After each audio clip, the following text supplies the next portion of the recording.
अब 1 लाख के लिए ताली बजेगी। खाके नहीं आए हैं, जोर नहीं है, ताली में आपके शोर नहीं है।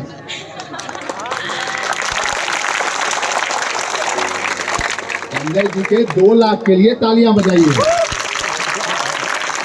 और थोड़ा शोर भी मिलाइए। ऐसे थोड़ी होता है, ये बहुत बड़ा सेलिब्रेशन है। मुझे लग ही नहीं रहा है कि ये 3 लाख फॉलोअर्स के लिए शोर है। या तो आप खा के नहीं आए हैं या बिल्कुल सोच के आए यही खाना है फिर बजाएंगे।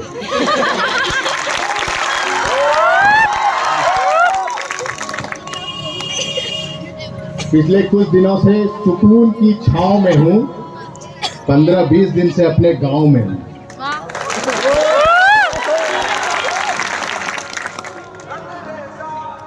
कहां से शुरू करूं समझ में नहीं आता। मुझे भी कल ही कॉल आया था, अनुज हैं कि एक कार्यक्रम है इस तरह का। तो जो पहला परिचय है वो पहला परिचय मेरा यह है कि मैं शिक्षक परिवार से हूं और शिक्षा से जुड़े हुए परिवार से हूं, इसलिए शिक्षा की महत्ता को समझता हूं और समझने की कोशिश तो जरूर ही करता हूं। सिर्फ 1-2 बार नहीं, 1000 ऐसे मौके हैं और 1000 ऐसे आयाम हैं, 1000 ऐसी दिशाएं हैं, जिसमें से एक दिशा आपके सामने भी है। 1000 ऐसी दिशाएं हैं जिसमें शिक्षा के क्षेत्र के महत्व को स्थापित किया जाता रहा है। और वही शिक्षा जो है और वही शिक्षक जो है अपनी महत्ता को जब स्थापित करते हैं तो महाभारत के युद्ध में जब अर्जुन से पूछा जाता है कि अर्जुन अपना परिचय दो, तो उसका परिचय शुरू होता है, मैं द्रोण शिष्य अर्जुन हूं। तो जब आप गुरु के साथ जोड़कर अपना परिचय प्रस्तुत करते हैं तो आप एक योद्धा, सर्वश्रेष्ठ योद्धा कहलाते हैं। इसीलिए गुरु का स्थान जीवन में कितना बड़ा होता है वो इसी से आपको मैं बताना चाहता हूं कि चंद्रगुप्त मौर्य एक चरवाहे से पूरे भारत जैसे साम्राज्य पर शासन करने वाला इतना बड़ा योद्धा बना। उसके पीछे चाणक्य था, तो उस चाणक्य के लिए तालियां बजाइए और यहां उपस्थित सभी गुरुदेवों के लिए तालियां बजाइए। आगे पढ़ने से पहले मैंने अभिवादन से शुरू नहीं किया था, तो सबसे पहले मां शारदे को नमन करता हूं और मां शारदे की पवित्र पावन भूमि। आपको आश्चर्य होगा यह जानकर कि बहुत सारे ऐसे गांव हैं, हमारा गांव एक विशिष्ट गांव है जहां पे सरस्वती का मंदिर है। बहुत बिरले ऐसे गांव होते हैं जहां पर सरस्वती का मंदिर होता है। तो उस सरस्वती के मंदिर वाले गांव में इस गुरुओं की उपस्थिति पर तालियां बजाइए। और गुरु को परिभाषित करने का मैं प्रयास करूं, मेरे बूते से बाहर की बात है, क्योंकि गुरु को परिभाषित नहीं कर सकता मैं। और जिसने भी ये कोशिश की, अभी इसी मंच से बोला गया, गुरु ब्रह्मा गुरु विष्णु गुरुदेवो महेश्वरा गुरु साक्षात परम ब्रह्म तस्मै श्री गुरुवे नमः, यानी गुरु भगवान है। दूसरे ने कोशिश की उसको परिभाषित करने की, जब दूसरे ने कोशिश की तो परिभाषा सुनिएगा, गुरु गोविंद दो खड़े काके लागू पांव, गुरु गोविंद दो खड़े काके लागू पांव, बलिहारी गुरु आपने गोविंद दियो। तो दूसरे ने परिभाषा देने की कोशिश की तो गुरु का स्थान जो है भगवान से भी ऊपर कर दिया। तो सबसे पहले तो मैं इस प्रयास को, जो यहाँ पर आपके संजय सर ने ये प्रयास किया है कि इस इलाके के शिक्षा दान करने वाले जितने लोग हैं उन सबको एक साथ लाने का प्रयास किया है, तो इस प्रयास पर तालियां बजाइए।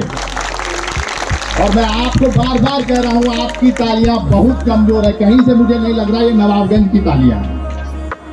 तो कम से कम जोर जोर से तालियां तो बजाइए। हाँ, अब लग रहा है कि ये तालियां हैं, अब ये लग रहा है कि ये तालियां हैं। तो गुरु के लिए सबसे पहले यहाँ जितने भी लोग उपस्थित हैं, यहाँ जितने गुरुदेव उपस्थित हैं, उनके लिए मैं अपनी 4 पंक्तियां सुनाता हूं, जो मेरी अपनी 4 पंक्तियां हैं उन गुरु के लिए। गुरु पिता है, गुरु है माता, गुरु पूर्ण संस्कार है। गुरु पिता है, गुरु है माता, गुरु पूर्ण संस्कार है, गुरु ज्योति में तम है, गुरु स्वयं आधार है। एक लक्ष्य के बाद बड़ा लक्ष्य संधान शुरू, अंदर का हनुमान जगाते जामवंत होते हैं गुरु। अंदर का हनुमान जगाते जामवंत होते हैं गुरु। मन की शंका के उत्तर वो विजय दिखाते प्राण है। मन की शंका के उत्तर वो विजय दिखाते प्राण है। जीवन रथ पर हमें बिठाते वो सारथी है भगवान है। जीवन रथ पर हमें बिठाते वो सारथी है भगवान है। तो ये जो चरित्र है, गुरु का जो चरित्र होता है, ये इतना बड़ा चरित्र होता है कि यदि हमने आप में या आप राह चलते किसी से भी ऐसे व्यक्ति के साथ मिलते हैं जिसने आपके जीवन में शिक्षा का एक भी अक्षर आपको दिया है, तो उसके प्रति सम्मान की भावना में दोनों हाथ जोड़िए, चरण स्पर्श कीजिए।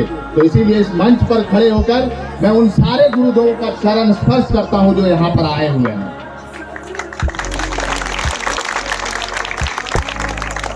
अब थोड़ी बात महाभारत की हुई है। अभी मेरे बड़े पिताजी, जिन्हें हम पापा कहते हैं, वो भी यहाँ इस मंच पर उपस्थित हैं। उन्होंने संजय का उद्धरण महाभारत से लिया और उन्होंने बताया कि एक संजय थे जो महाभारत में वो भी लाइव टेलीकास्ट ही करते थे, लेकिन वो जब आंख बंद करते थे तो उनको कुरुक्षेत्र दिखता था और उसके बाद वो धृतराष्ट्र को बताते थे। और ये जो संजय आपके सामने हैं, ये भी टेलीकास्ट ही करते हैं, अपनी शिक्षा का दान जो है पूरे भारत तक फैला रहे हैं। और ये जो शिक्षा का दान है, ये इतना बड़ा दान है कि इस शिक्षा से बड़ा किसी दान को, किसी पुण्य को इस शिक्षा के बराबर नहीं माना गया है। इस शिक्षा के दान के बराबर किसी भी पुण्य को नहीं माना गया है। और इसीलिए जो सम्मान है, हम किसी शिक्षक को चाहे कितना भी पैसा दे दें, यदि आपको लगता है कि किसी शिक्षक को आप पैसा देकर उसके जो इस दान के प्रति अपना ऋण चुका सकते हैं, तो आप कर ही नहीं सकते। क्योंकि आप जब द्वापर में जाइए, त्रेता में जाइए, उससे कई काल में जब जाइएगा तो आपको ऐसा लगेगा कि यह जो ऋण है यह चुकाया नहीं जा सकता। क्योंकि जब गुरु आपको दान देते थे, शिक्षा दान देते थे, तो आपके घर आकर भिक्षावृत्ति करते थे और आपसे भिक्षा लेते थे। लेकिन उसके बराबर जब उनसे पूछा जाता था कि उनको एक शिष्य से क्या चाहिए, तो शिष्य से उनको एक सम्मान चाहिए होता है। इसीलिए जब भी गुरु से मिलिए उन्हें सम्मान जरूर दीजिए, क्योंकि माता पिता के बाद या माता पिता के साथ गुरु ही एकमात्र तीसरा शख्स है जो आपको अपने से भी ऊपर देखना चाहता है, आपको अपने से ऊपर देखना चाहता है। तो जितने भी इस क्षेत्र में जितने भी शिक्षक हैं जो यहाँ जमा हुए हैं, जिनको यहाँ बुलाया गया है, जिनको यहाँ सम्मानित किया गया है, और उनके सम्मान में आप जब भी आप उनसे मिलें तो सम्मान की एक भावना के साथ मिलें और सम्मान दें, क्योंकि यही सम्मान फलीभूत होता है।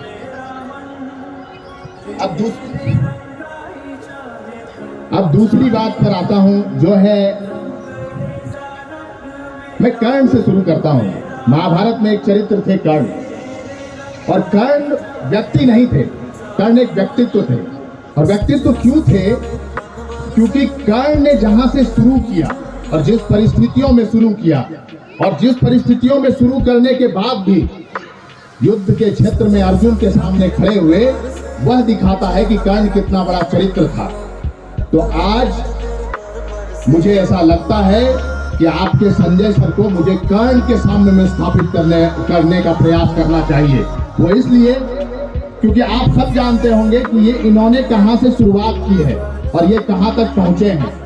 इन्होंने जहां से शुरुआत की और जितनी लंबी दूरी तय करके ये जो 3 लाख फॉलोअर है ना, ये ऑनलाइन की कितने लोग हैं जो ये यूट्यूब से जुड़े हुए हैं? बहुत कम लोग हैं भाई, जोश तो है ही नहीं बिल्कुल।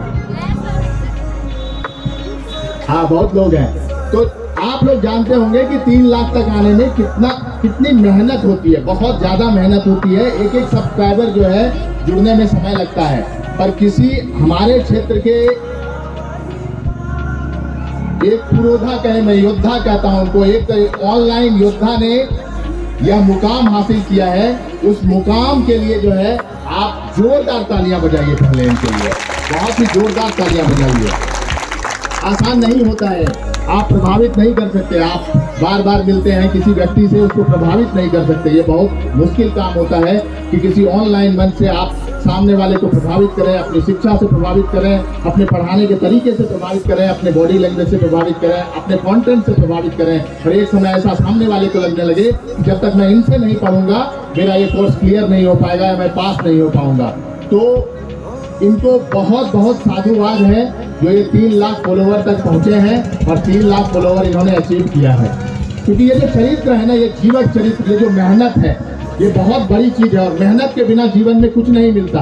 एक बार सचिन तेंदुलकर जो है वो साउथ अफ्रीका के दौरे में गए थे और उनका स्कोर डिजिटल था। एक मैच में 1, दूसरे में 0, फिर 1, फिर 0। फिर वो एक मैच में उन्होंने कुछ ही मैच के बाद उन्होंने शतक मारा। तो उनसे पूछा गया कि आपने ऐसा क्या विशेष किया कि आप उस परेशानी के दौर से बाहर निकल कर आए और जो है ये शतक मारा। तो उन्होंने कहा कि मैंने मेहनत का एक अल्टरनेट खोज निकाला था। तो लोगों ने पूछा कि मेहनत का क्या अल्टरनेट निकाला आपने?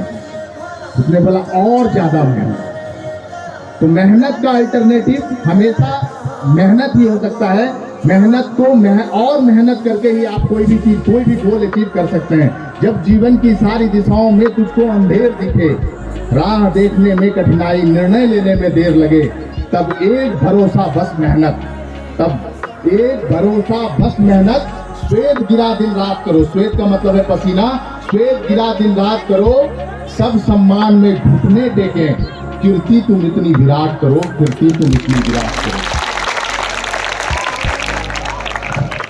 तो ये जो हौसला है ना, ये हौसला ही आपको विजय तक पहुंचाएगा। अभी जितने छात्र यहाँ पर बैठे हुए हैं, जितने भी छात्र हैं जिनको परीक्षा में जाना है, मुझे आपके संजय सर ने बोला था कि 2-4 लाइन जो है आप उनके लिए भी जरूर बोलिएगा जो छात्र आए होंगे।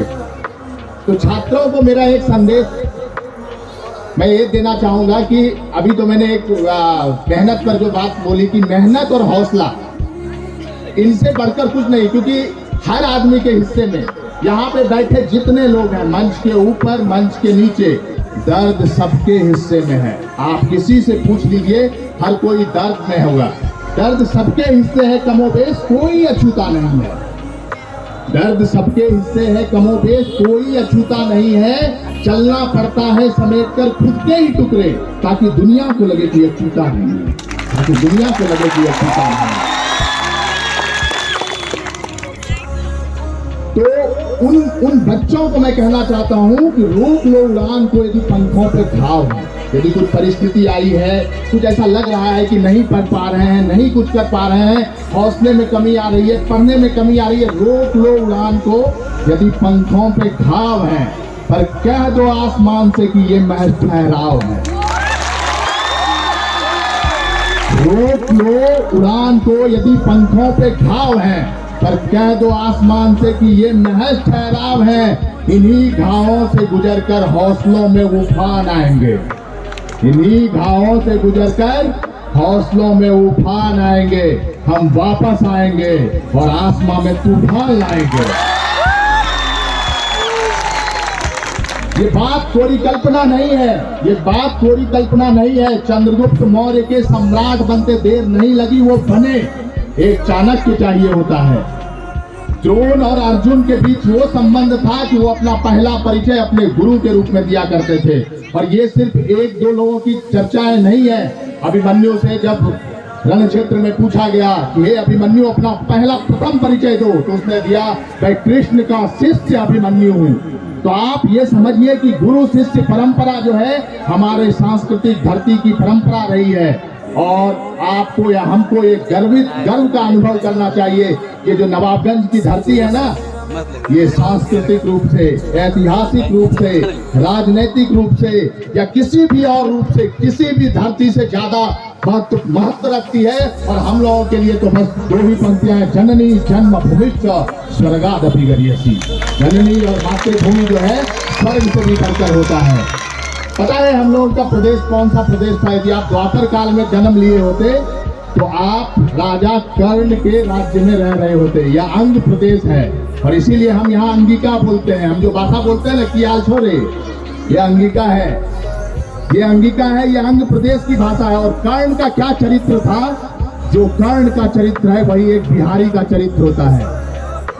जो कर्ण का चरित्र है वही एक बिहारी का चरित्र होता है।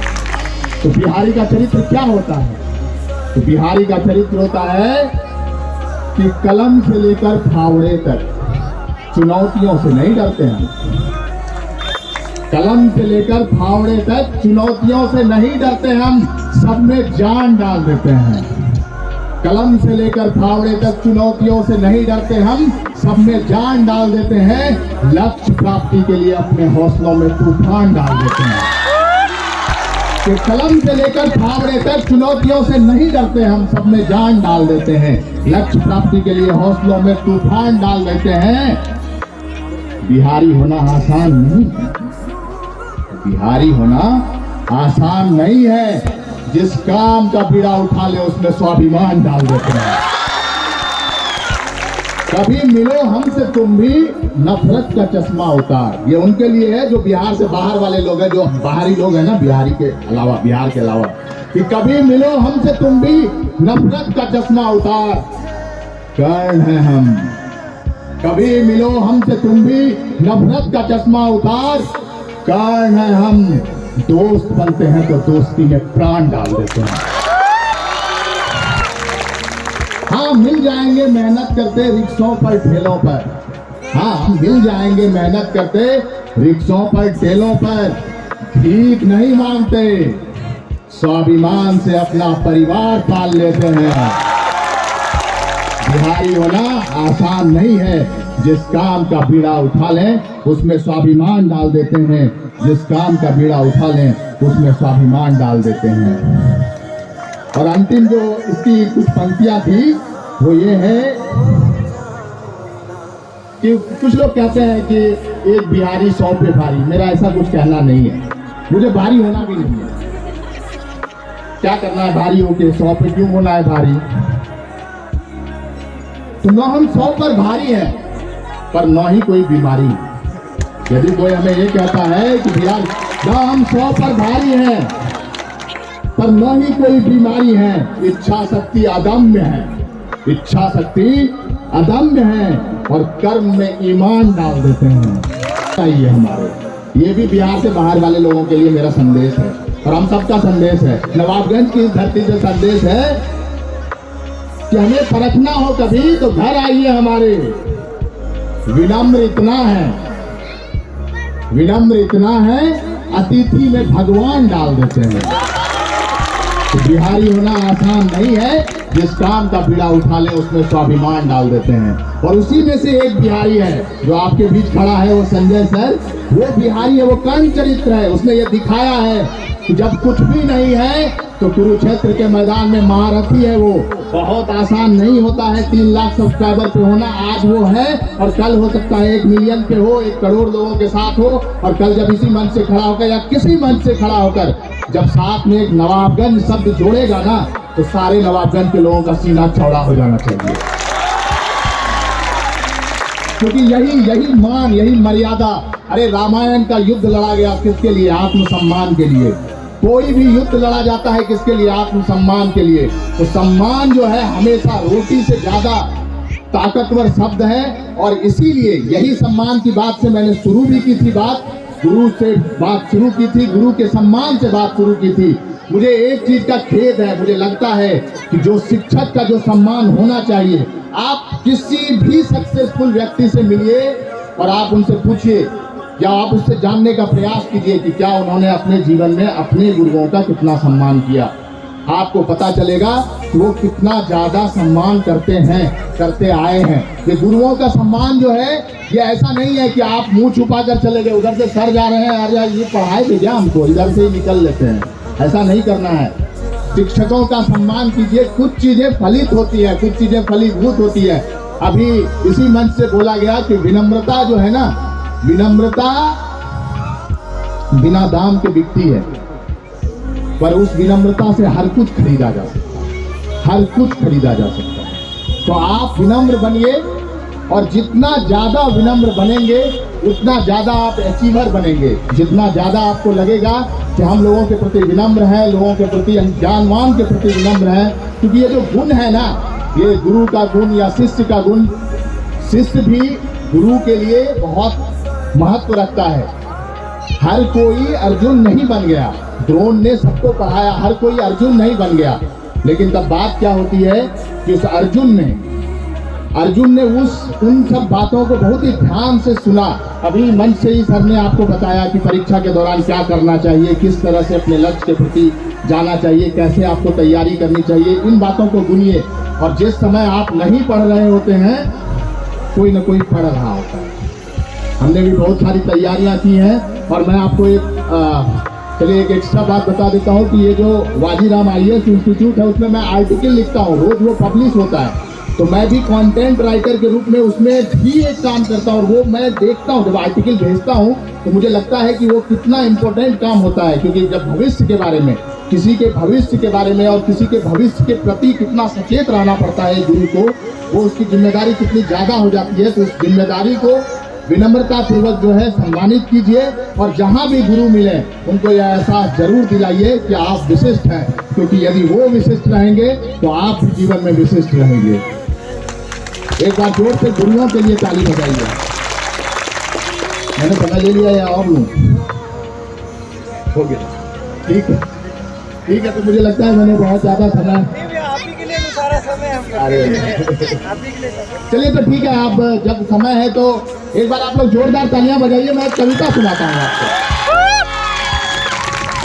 देखिए, एक नॉर्मल सी कविता सुनाता हूँ जो कि महाभारत पर आधारित है, और आधारित आप सबके जीवन पर है। जीवन पे कैसे है कि ये जो द्वापर काल हो, त्रेता हो, कोई भी काल हो, ये जितने भी काल है ना, इस काल में जितने भी चरित्र हुए हैं वो सारे चरित्र आज भी मौजूद हैं। नवाबगंज में भी कोई ना कोई कर्ण है, नवाबगंज में भी कोई ना कोई अर्जुन रहा होगा, क्योंकि उनसे मिलता जुलता चरित्र हमेशा होता है। तो उस पर एक कविता है जिससे मैं आप लोगों से जुड़ने का प्रयास करता हूँ। आप वहां तक पहुंचने का जरूर प्रयास कीजिएगा जहां तक मैं इस कविता के माध्यम से आपको पहुंचाना चाहता हूँ।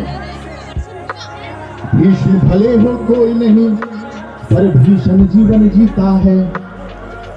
इस धरती पर हर कोई भीष्म पितामह नहीं है, लेकिन हर व्यक्ति के जीवन में कहीं न कहीं भीषण मौके आते हैं। ऐसे मौके आते हैं जब वो निर्णय में फंसता है, ऐसे मौके आते हैं जब वो दर्द में रहता है। तो भीष्म भले हो कोई नहीं, पर भीषण जीवन जीता है। नीलकंठ संकर्षण नहीं, पर विष हर कोई पीता है। सबके अपने कृष्ण अलग हैं, अपनी अपनी गीता है। सबके अपने कृष्ण अलग है, अपनी अपनी गीता है। कुरुक्षेत्र में सभी खड़े, यह रण हर कोई जीता है। कुरुक्षेत्र में सभी खड़े, यह रण हर कोई जीता है। एक युद्ध है, जीवन एक युद्ध है, और इस युद्ध में हर कोई खड़ा है, हर कोई पड़ा हुआ है, हर कोई खड़ा है, हर कोई यह युद्ध लड़ रहा है। और सबके अपने अपने कृष्ण अलग अलग हैं। सब अपने, जब कोई परेशानी में पड़ता है तो आप देखिएगा, आप किसी और से पूछने जाते हैं, कोई और किसी और से पूछने जाता है, तो जो जिससे पूछने जा रहा है वो उसका कृष्ण है। तो सबके अपने अपने कृष्ण हैं और अपनी अपनी गीता है कि सब अर्जुन के हाथ धनुष, शंका किस पर संधान करे। सारे अर्जुन के हाथ में धनुष है, पर वही शंका है कि किसको मारे किसको छोड़े। कि सब अर्जुन के हाथ धनुष, शंका किस पर संधान करे। नहीं सुदर्शन कृष्ण उठाते, चाहे कोई अपमान करे। नहीं सुदर्शन कृष्ण उठाते, चाहे कोई अपमान करे। कि वनवासी हो भले नहीं, पर मन वनवास में बीता है। वनवासी हो भले नहीं, पर मन वनवास में बीता है। आत्मव्यथा की कथा अलग है, सबकी अपनी सीता है। आत्मव्यथा की कथा अलग है, सबकी अपनी सीता है। सबके अपने कृष्ण अलग हैं, अपनी अपनी गीता है। कुरुक्षेत्र में सभी खड़े, यह रण हर कोई जीता है। धन्यवाद, कम से कम बजाए तो ताली आप लोग। द्रौपदी का अपमान यहाँ कई बार सामने आता है। द्वापर में एक बार द्रौपदी का अपमान हुआ था, पर हमारे समाज में आसपास आप देखिए, दिन रात आप न्यूज दिखाइए, बहुत सारी घटनाएं मिलेंगी। तो द्रौपदी का अपमान यहाँ कई बार सामने आता है। कथा वही बस सभा अलग और दुस्शासन दोहराता है। कथा वही और सभा अलग और दुस्शासन दोहराता है। दुस्शासन के नाम अलग, जिसने नारी को घसीटा है। दुशासन के नाम अलग जिसने नारी को घसीटा है, बस भीम घट गए हैं थोड़े जो रक्त दुशासन पीता है, बस भीम घट गए हैं थोड़े जो रक्त दुशासन पीता है। कि अभिमन्यु जीवन है सभी चमोर रिपु बलवान है, अभिमन्यु जीवन है सभी चमोर रिपु बलवान है, अपने ही खंजर भोग रहे छल कपट मचा घमासान है। कि वही दुर्योधन यहाँ सुखी जिसे कर्ण सरीखा मीता है, वह दुर्योधन यहाँ सुखी जिसे कर्ण सरीखा मीता है। कुरुक्षेत्र में सभी खड़े यह रण हर कोई जीता है, कुरुक्षेत्र में सभी खड़े यह रण हर कोई जीता है। तो इसलिए बहुत बहुत धन्यवाद आप सबों का। और मुझे लगता है कि मैंने अब जरूरत से ज़्यादा समय ले ही लिया है। अब मैं समाप्ति की ओर बढ़ता हूँ। आप सबों से एक बार विनम्र आग्रह है, एक ताली इस सक्सेस के नाम पर बजाइए, और वो सबसे बड़ी ताली होनी चाहिए। ऐसी ताली तो पहले भी बजा चुके हो, एक बार और एक ताली यहाँ बैठे जितने भी गुरुजन हैं जिन्होंने आपको शिक्षित किया है या शिक्षा दिया, उनके लिए बजाइए। और अब एक ताली अपने लिए बजाइए। बहुत बहुत धन्यवाद आप सबका। पहली बार मैंने नवाबगंज के मंच पर अपनी लिखी हुई एक कविता पढ़ी थी, उसमें मैं 7वीं कक्षा का छात्र था। ये दूसरी बार है जब मैं अपने गांव के मंच पे हूँ, और मैं इसके लिए आभार प्रकट करता हूँ संजय सर का, जो कि यहाँ पे थे। उन्होंने मुझे कॉल किया और मैं भी भाग्यवश यहीं पे था, सुकून में था। मैंने कहा भी सुकून की छांव में था, पिछले 15-20 दिन से अपने गांव में था। बहुत बहुत धन्यवाद सभी यहाँ उपस्थित सभी लोगों का, हार्दिक अभिनंदन, एक बार फिर से प्रणाम। शुभ रात्रि।